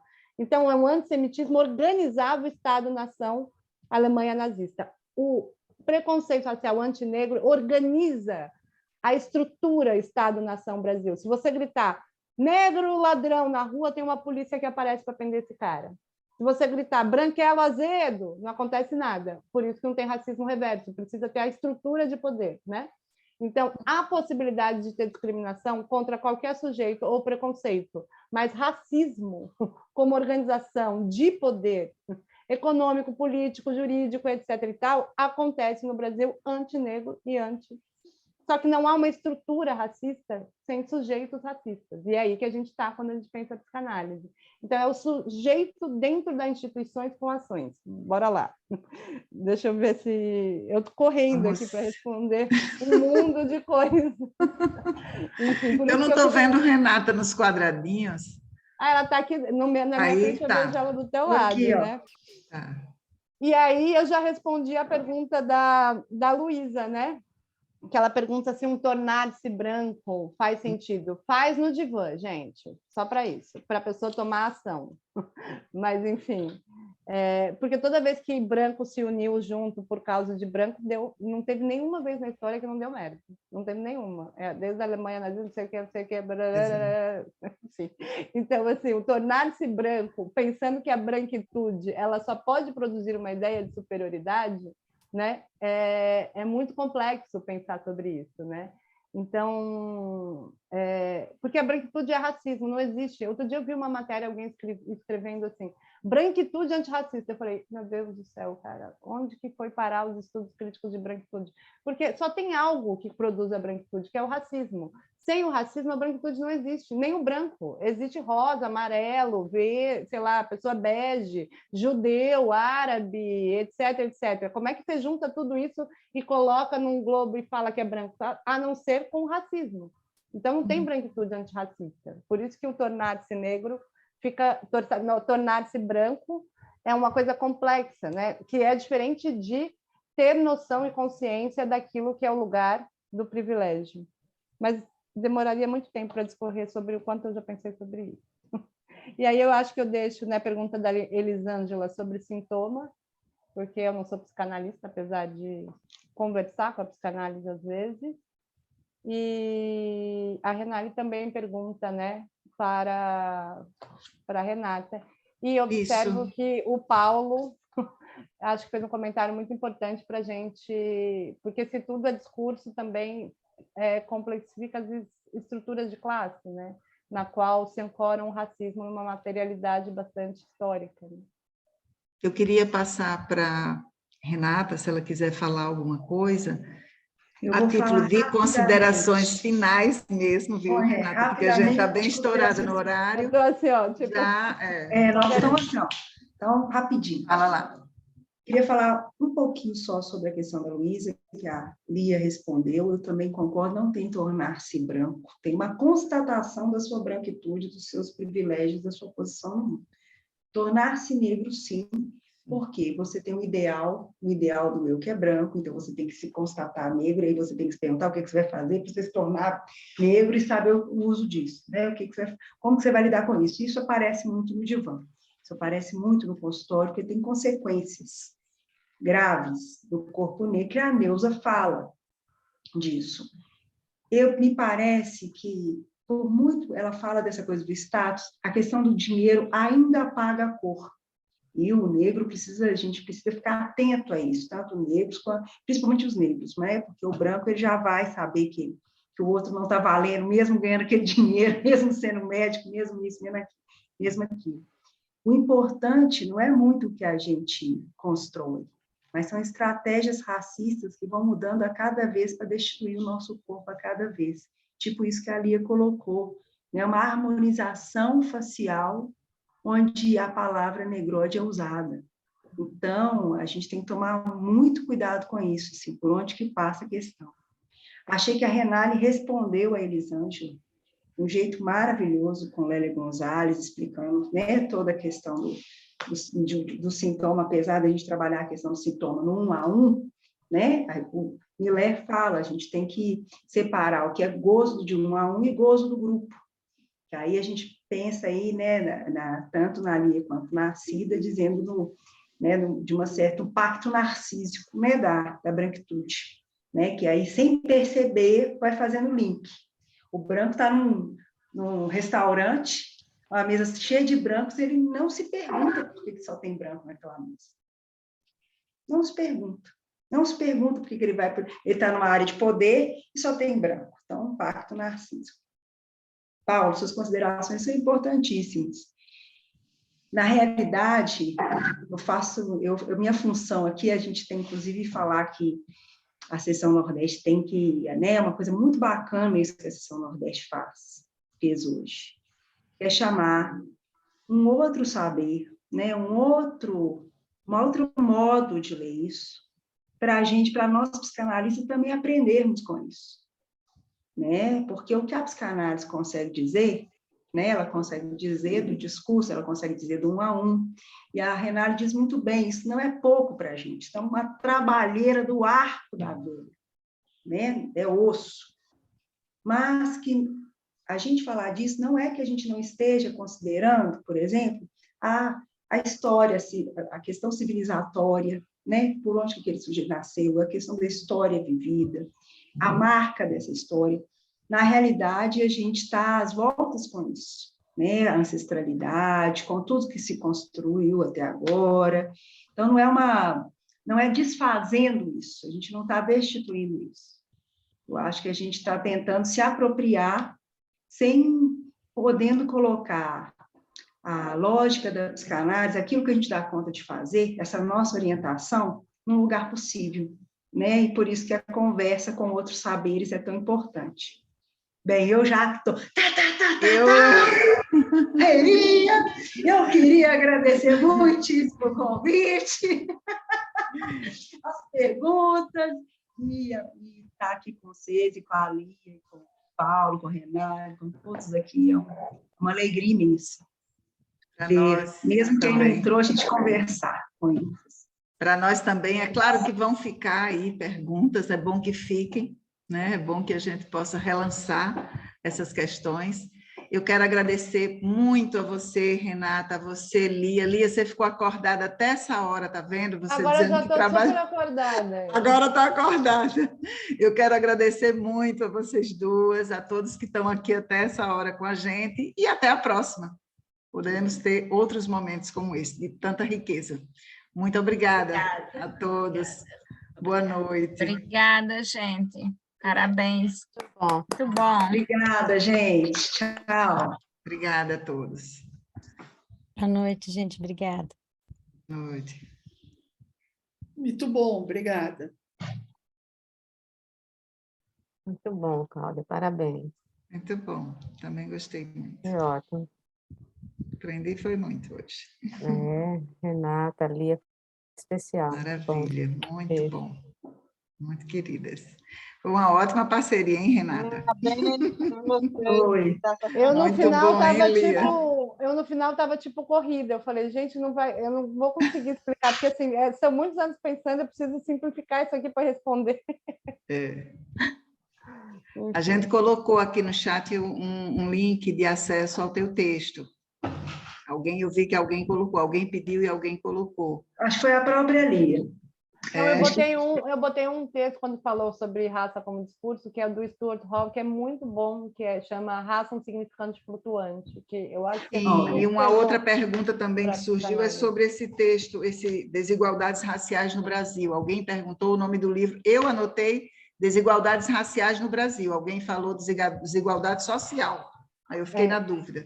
Racial. Depois... Carlos Hackenbach, acho que é esse. Hackenbach. Eu botei lá, mas assim, é um texto para essa parte de entender classe e raça, gente. Né? Sim, alguém que perguntou. Então, gente, muito bom. Tchau, tchau. Obrigadão. Tchau, Renata, mais uma vez. Obrigadão, Lia, muito bom te conhecer. Tchau, Paulo, Cláudia. Beijo. Nos encontremos aí. Tchau, tchau. Boa noite. Gente, boa noite. Boa noite. Boa noite, Rose, Paulo. Tchau, Roberta. Boa noite. Obrigadão, viu? Tchau, Cláudia. Boa noite. Tchau, Roberta. Obrigada, viu? Beijo, pelo apoio nada, aí. Tchau, tchau. Tchau.